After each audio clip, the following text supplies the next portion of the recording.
I gotta shave. It's time to shave.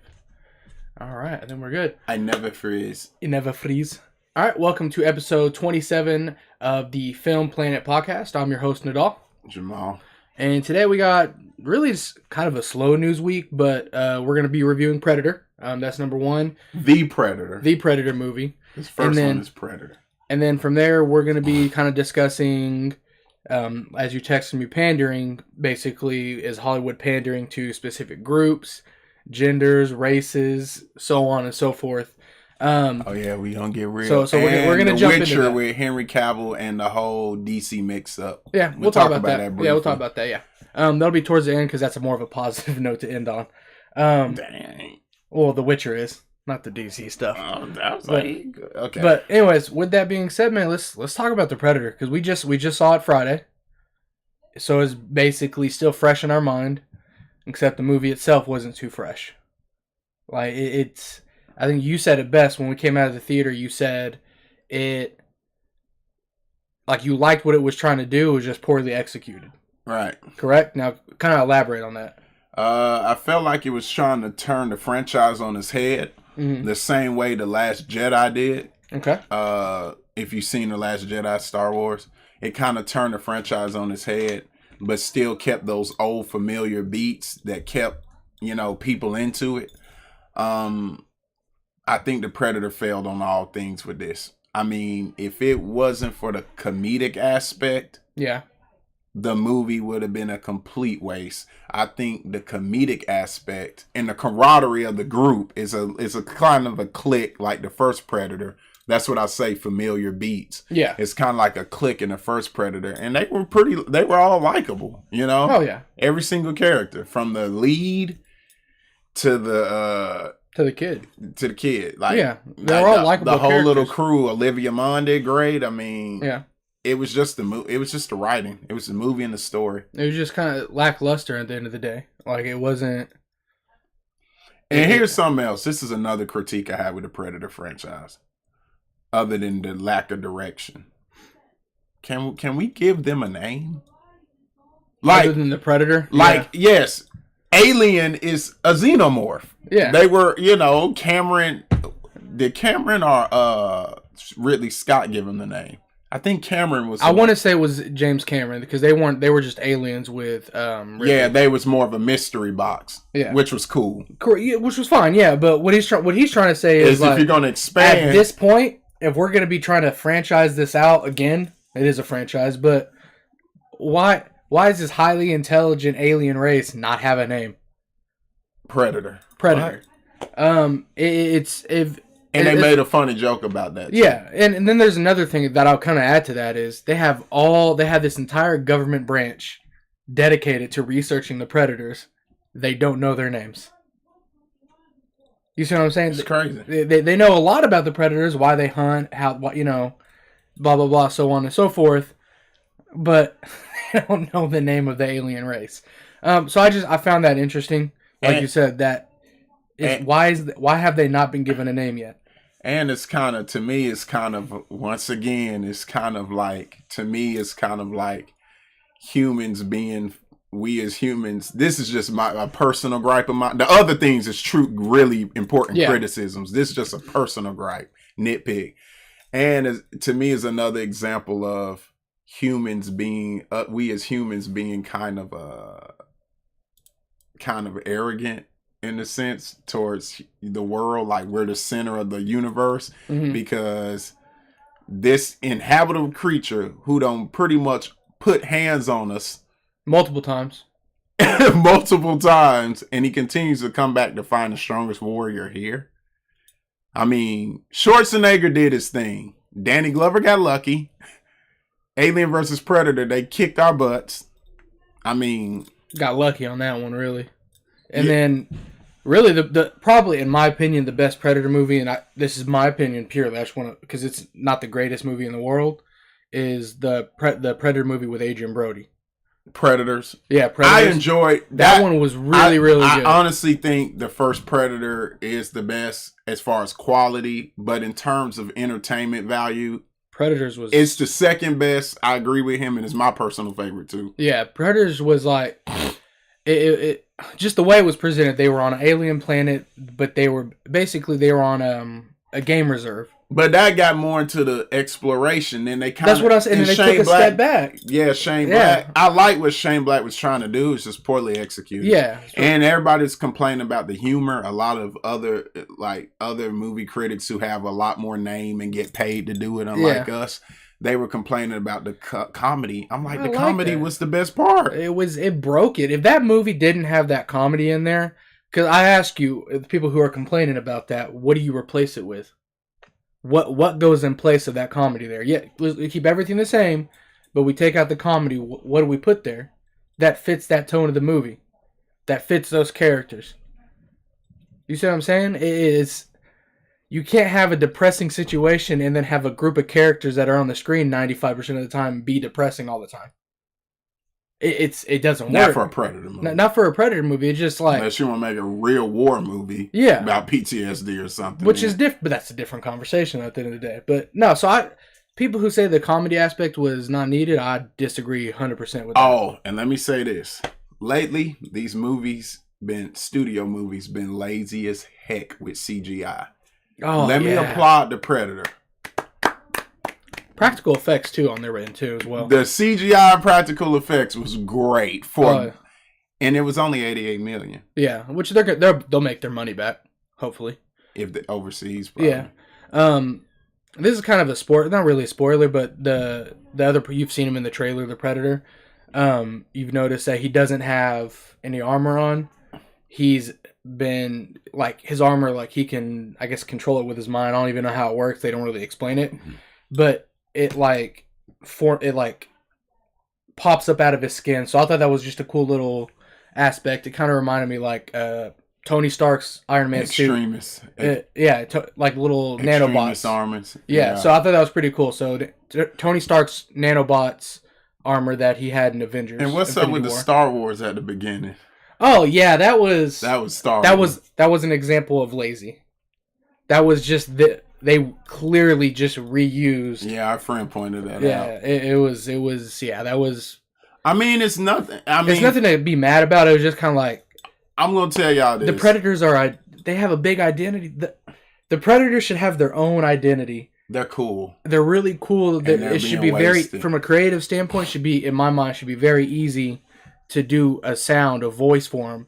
But, and they try to explore, the Predators do a lot more talking in this one than they have in any previous films. Normally they just stand at you and stare at you weirdly. Yeah. And say, fuck you. Yeah, but it's Shane Black tried to kind of explore the more like personal side of it. Like they're more than just kill everything. I think the studio has something to do with it. I think the studio had their hand all in that jar. Well, it's not theirs anymore, so. Well, this is all I'm going to say. It's nothing really much to say. I'm going to say the action was okay. Yeah. The best part was the comedy and the effects. I'm going to say this. I'll give it a 4.5. I'll probably give it the same. Or actually, I'll probably give it a solid 5, only because the movie itself is fun to watch. Because there is stuff. That's why I gave it a 4.5. Yeah, if I was talking in terms of just straight quality, I probably would have gave it a 3. Yeah, but the movie is fun to watch. The comedy hits, which is rare. So, and I don't say we're snobs, but it takes a lot to get us going in a movie. That movie had us going quite a bit. It has some comedic moments that make you LOL. And something that made me that I was thinking because Keegan-Michael Key, the guy who played the ball guy in the movie, he was one of the writers on the movie. And if you don't know who he is, he's a very successful comedian himself. Sketch comedy. Yeah, so with Jordan Peele, Get Out and wrote Black Klansman. Yeah, so and Shane Black himself can kind of hit that. He's hit those quippy points. too. Yeah, so those two combined, you could tell that it was on point. It was funny. It was like it wasn't your mom and dad's humor. Like it was pretty vulgar. Like they weren't stuff they were making jokes of and making light of aren't light subjects at all. And then it's one more thing, and I'm calling out all these movie critics on a disagreement. We're coming at you. On a disagreement, then I'm done with Predator. We moving on, but because it ain't really much to talk about. DVD worthy movie. they're all saying that how it was very insensitive towards people with mental illnesses. I disagree. It showed that people with mental illnesses are not these second-rate people. We need to citizens. We need to pander to, which we're gonna segue into that we need to pander to second-class citizens. That they're human beings too. Yeah, they still have thoughts. They still have emotions, and they still want to be treated like an equal instead of, oh, poor little retarded person. That's what the critics were saying. No, I'm kind of glad they show that they tell jokes about each other. Yeah, they ripped into each other. It wasn't even. They're human. They're human. That was the great part of the movie. It's a double-edged sword. You can't be nice to somebody because they have a perceived illness or defect to you or a handicap. You can't just be nicer to them. You have to tiptoe around certain things. Absolutely. Yeah, well, absolutely. But at the same time, you're tiptoeing is the same thing as just trying to make fun of it. No, or it can be. It can be. Yeah, what I'm trying to say is you're still treating them as less than you because of their default. That right. Because that's what I'm trying to say is when reality, so someone might be handicapped, they're still right there with you. It's the same thing as somebody who thinks someone of color is like, and white person thinks someone of color is not as superior as them. But still act like we need to involve them back to pandering. Correct, yeah. We don't get into that. So it's just, the movie brought light to it, and I think it was in a smart way, because it got people talking about it, which is rare. Because I guess rare. Nowadays, it's easy to get people talking about things. But I like the way they brought it to light, because it was straightforward. It didn't beat around the bush about it. It just like, this is it.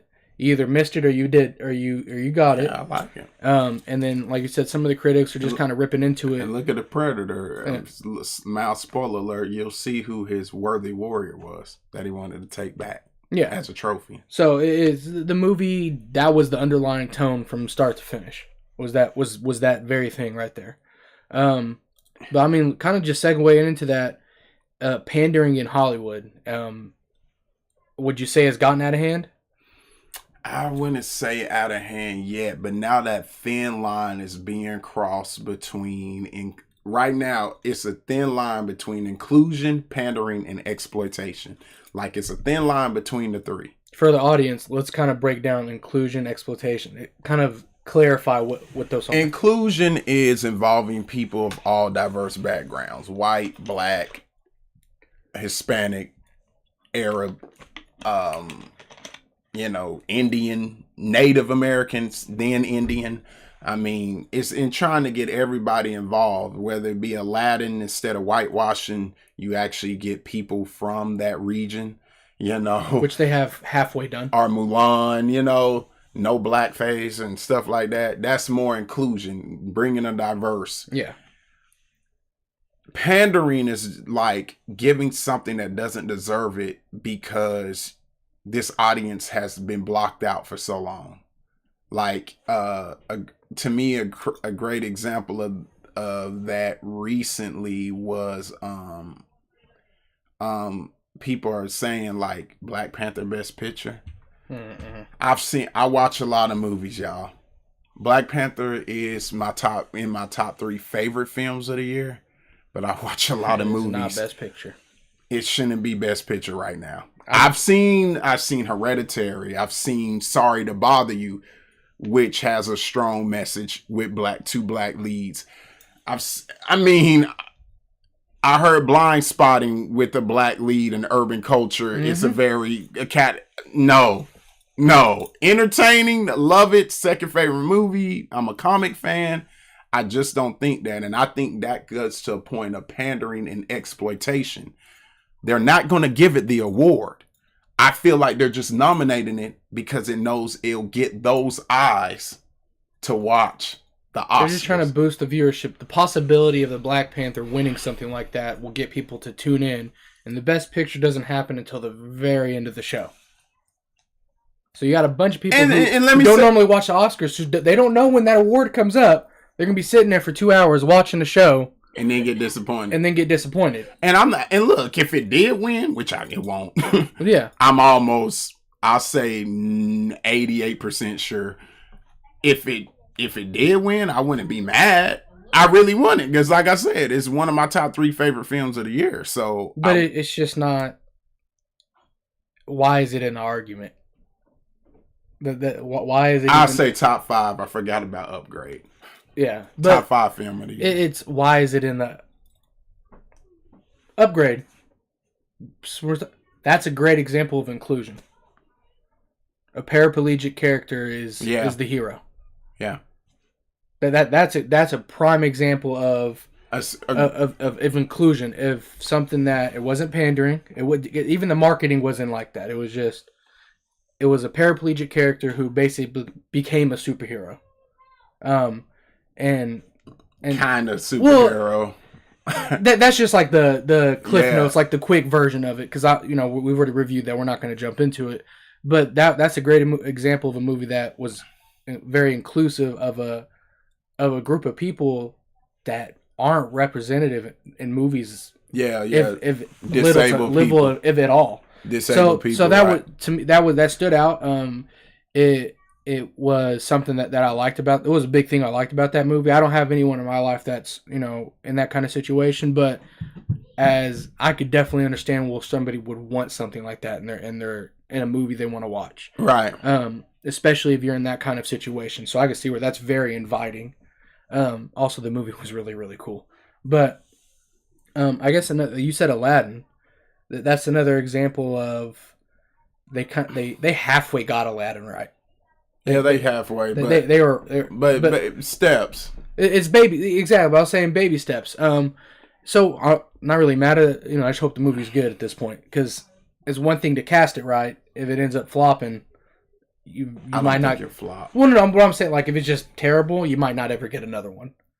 Like it's another notch. And that's where we're talking about where inclusion is important. Just because a movie flops because it has a all Middle Eastern / Arab cast, it shouldn't mean that should okay, going forward they're not marketable.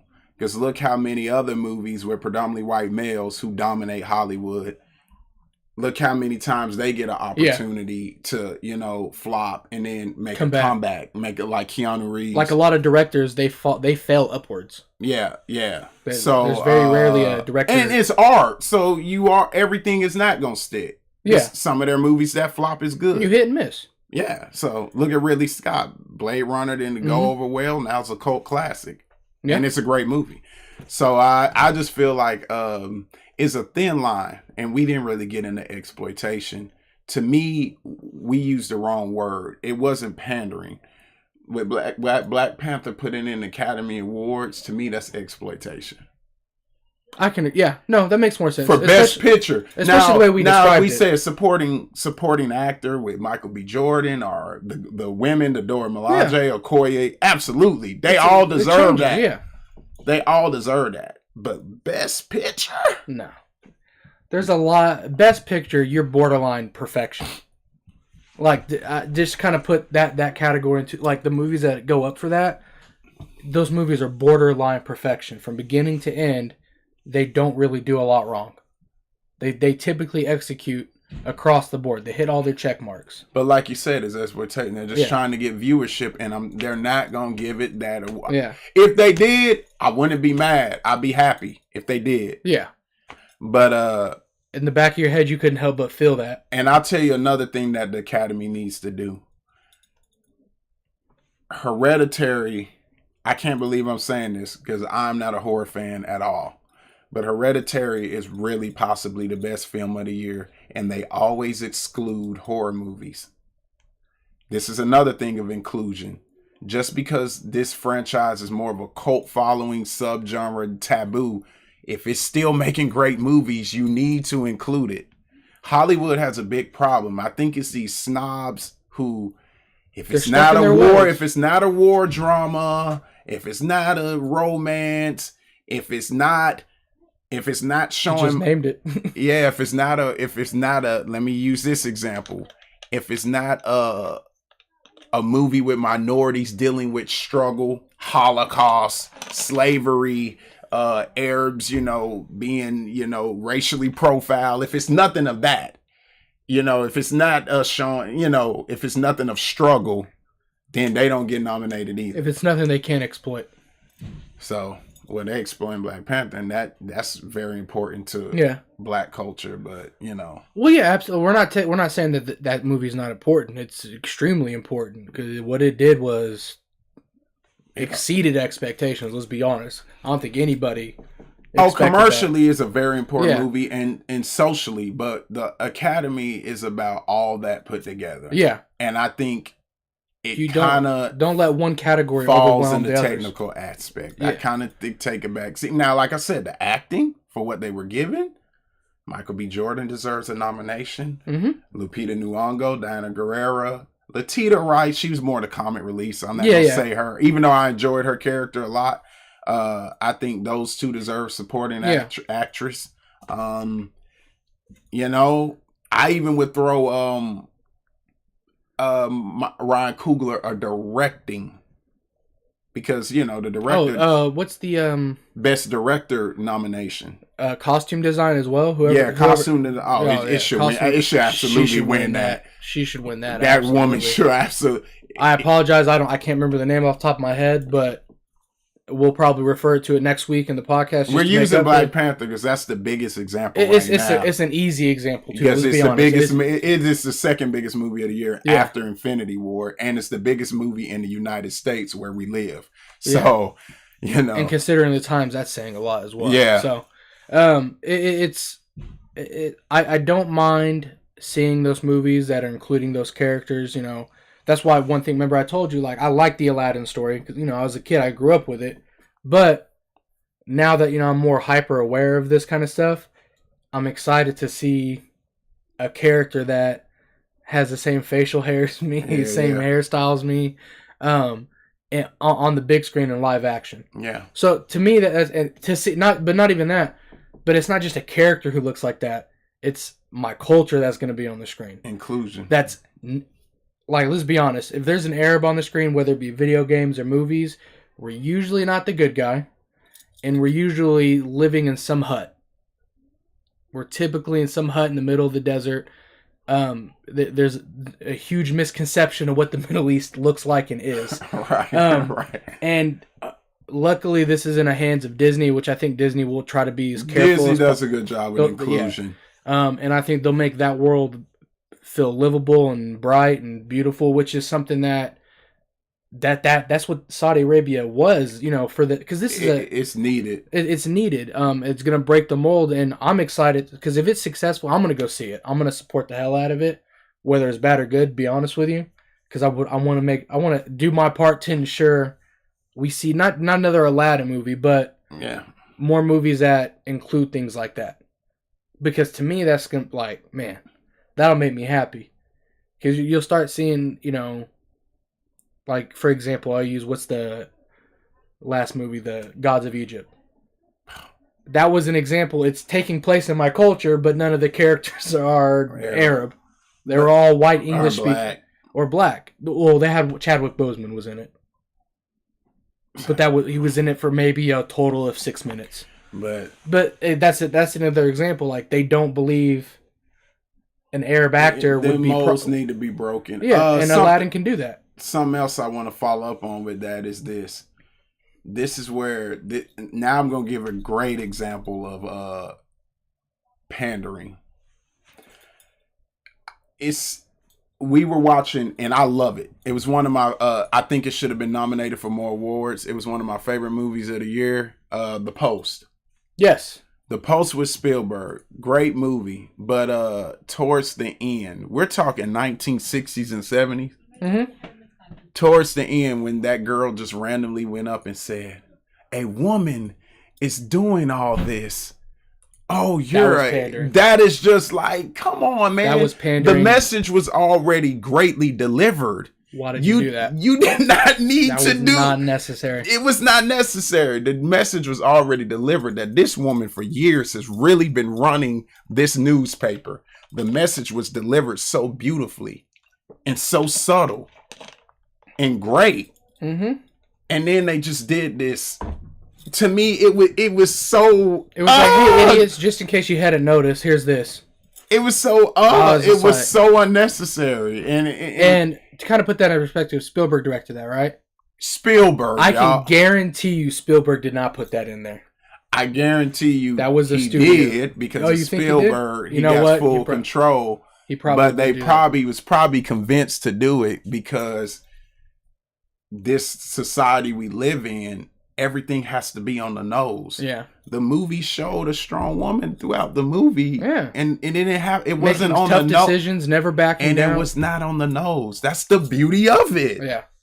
To me, when you pander, it's like, I want to put this on the nose and let people know. It's almost like, look, a strong woman in the movie.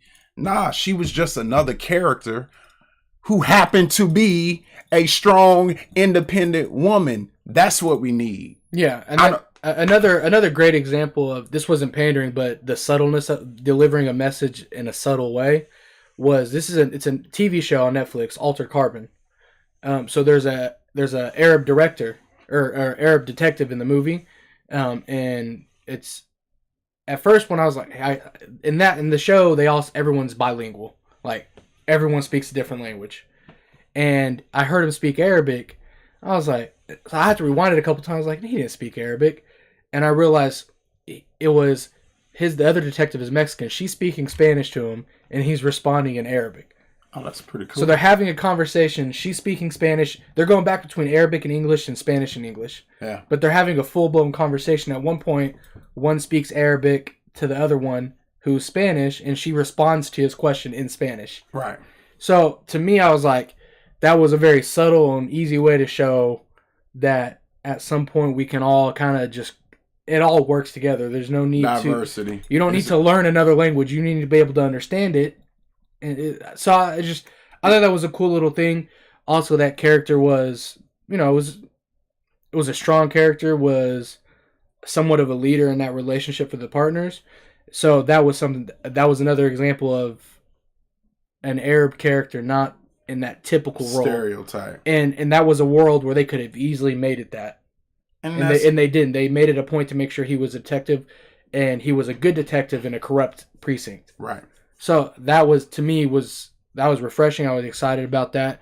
But it's just another example of maybe they slowly are realizing we got to change it up. There's a market there. It's got a market. If there's a market there, they will go see it. Look at Crazy Rich Asians. It's making crazy bread on a small budget. It was at top of the box office for like 3 weeks in a row. Yeah, 3 weeks. Crazy bread. I mean, so we're not going to keep griping on this. Yeah. What we're ultimately, we'll get to the good Witcher, part, yeah. Henry Cavill / Witcher / Superman. But what we're ultimately saying is, as we just want to read between the lines. It's good. It's absolutely great. We're having inclusion now, but we need to know the difference between pandering and include. We're not robots who lapdog at everything. Yeah. Just because, oh look, black superhero, let me lapdog it, or oh, strong woman, let me lapdog it. Oh, Arab. No, they have to be good, interesting characters too with quality, and exploitation means and what I mean by exploitation, just because they're putting it out there doesn't mean they're for it. Yeah. If they know it makes money, they will exploit. They'll do it. At the end of the day, it is a business transaction, period. So, with that being said, Henry Cavill is doing The Witch on Netflix. Yeah. It's a TV show, but it's more cinematic, so we're going to discuss it. I played the Witcher game. I know it won Game of the Year. I don't remember when it was, like 2016 or yeah, it won Game of the Year. I know this is a predominantly gaming network. The game was awesome. I played it on I think Wii. I played mine. No, you probably played it on Xbox, not Wii. It's not on Wii. Yeah, I played it on Xbox. Yeah, you probably. I think it did go to the Wii a little bit. No, it was PC, then Xbox, and then it recently just came to PlayStation. I must have played it on PC because I didn't play it on a console for real. So you played it here? No, you did play it on PC because I have. I played it on PC. So it's a fantastic game. Henry Cavill. For someone who, because I played all the Witchers, is one of my favorite gaming franchises. That to me, I don't even say perfect casting because Geralt is a very hard character to cast. So that Netflix had their work cut out for him on that one. But Henry Cavill, I think Boss Logic on Twitter posted like a really great. He basically did a mashup. A lot of cool artwork. Yeah, so I mean, on this community, I'm pretty sure everyone here will know who Boss Logic is.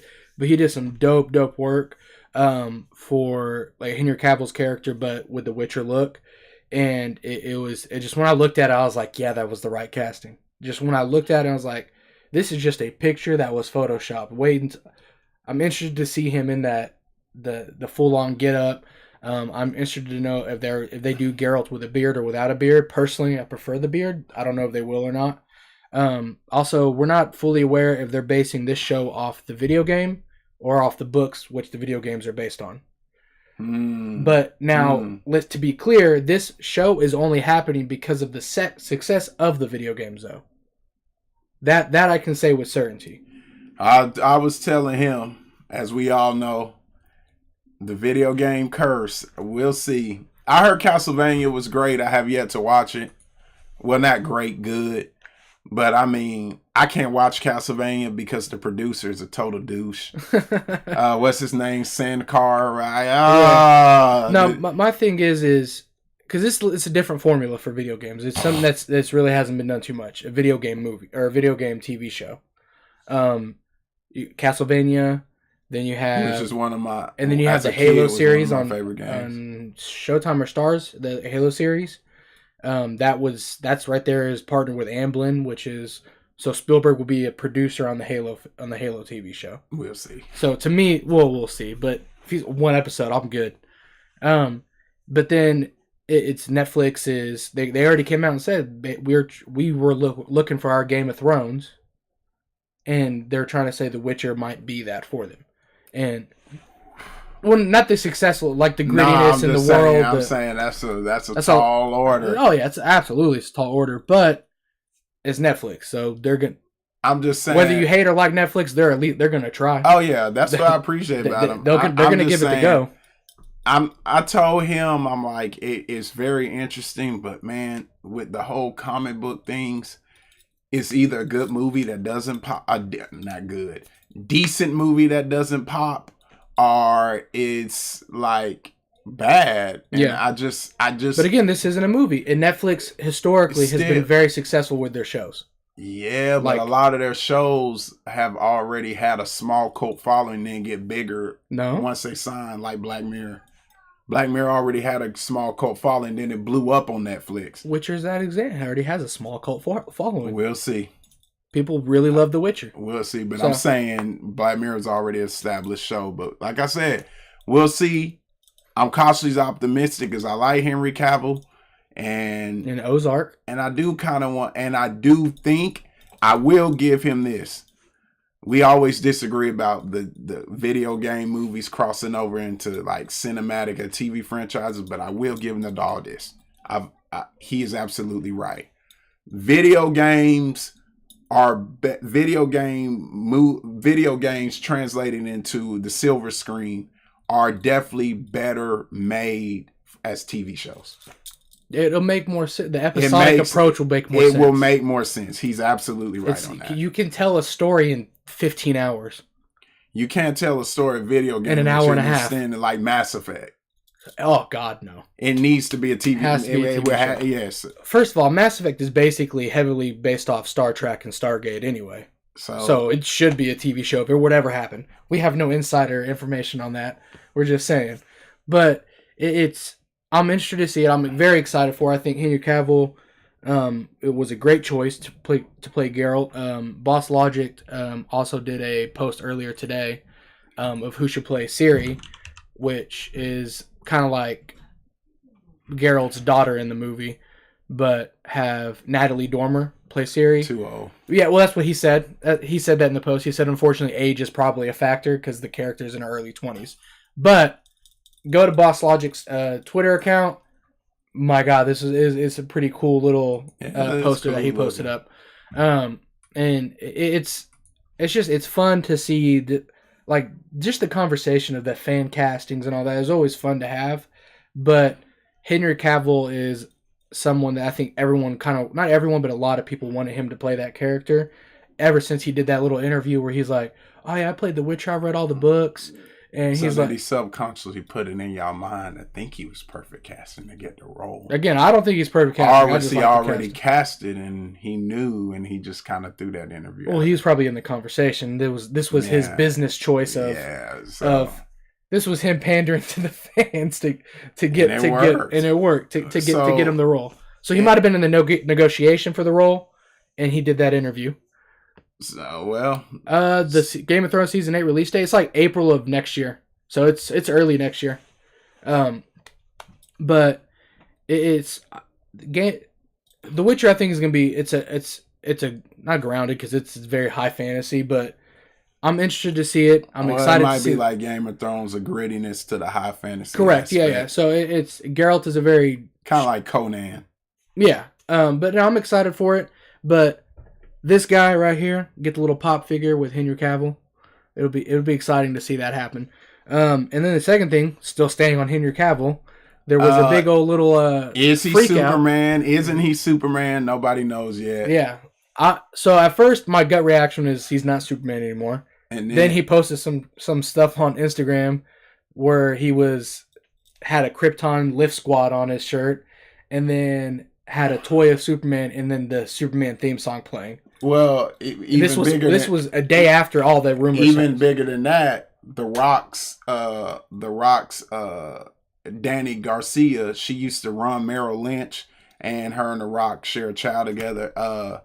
She's his manager and The Rock's manager. Yeah. And she came out and said, hold up, hold your horses. Don't read the reports. It's still stuff in the workings. Yeah. So who knows?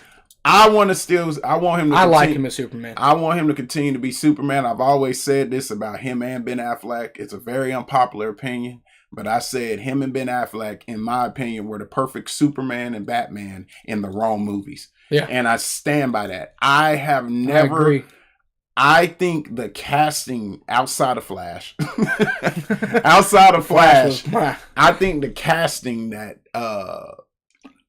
Warner Brothers has done has been great. I like Jesse Eisenberg as Lex. I like Henry Cavill as Clark. I like Bruce, Ben Affleck as Bruce. Let me say that. Diana, Gal Gadot as Diana was a godsend, pun intended. Yeah, she got that. It was a godsend. That's all hers.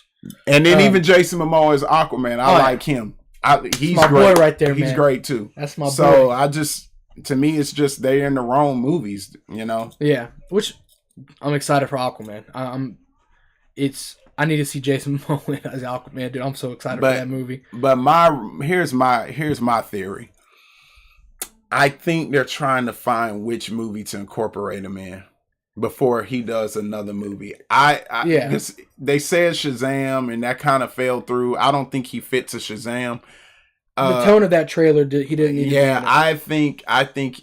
Me personally, I think you squeeze him in a cameo in Wonder Woman 2. Yeah.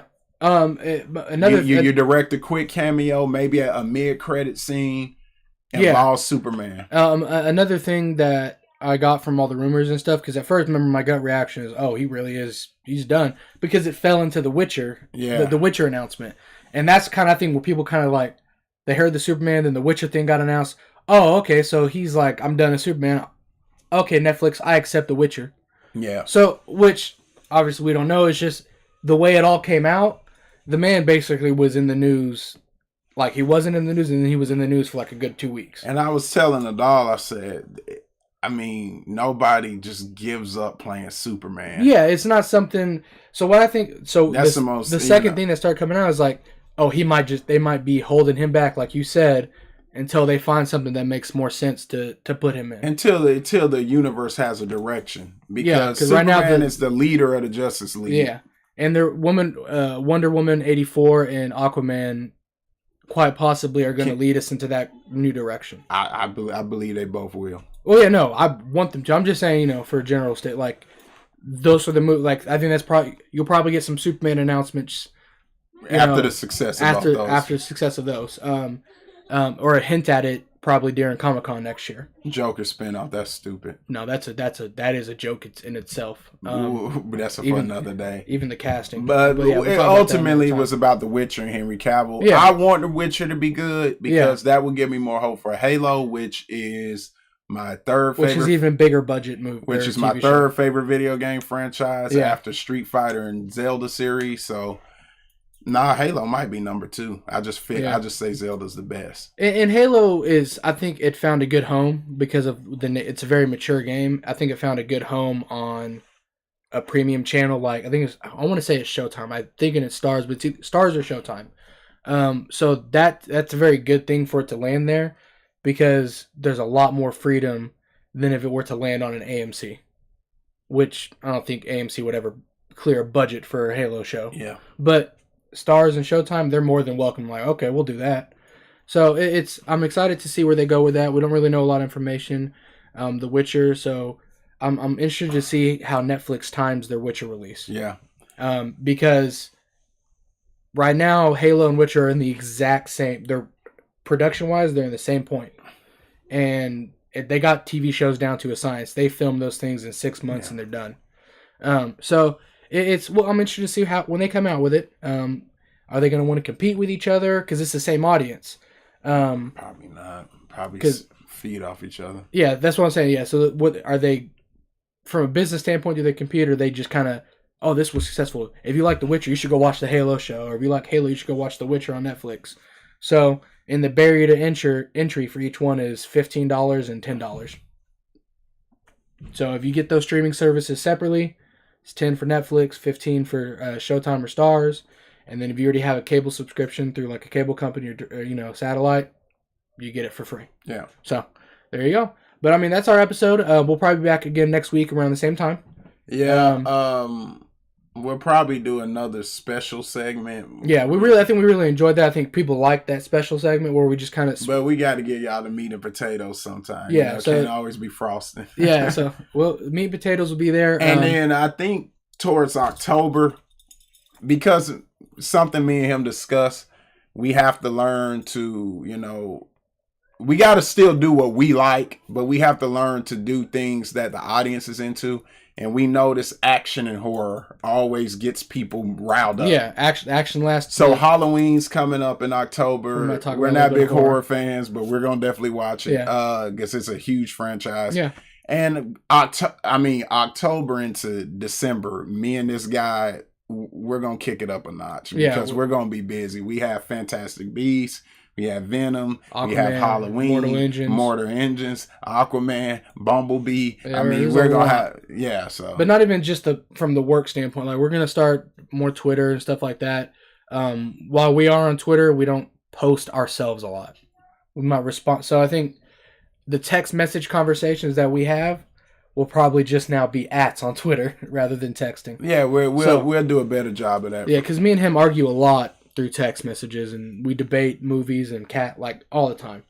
But and then we'll start coming at you, other movie critics. Yeah, we'll come at you because you guys, some of y'all hot takes. You guys are getting complacent.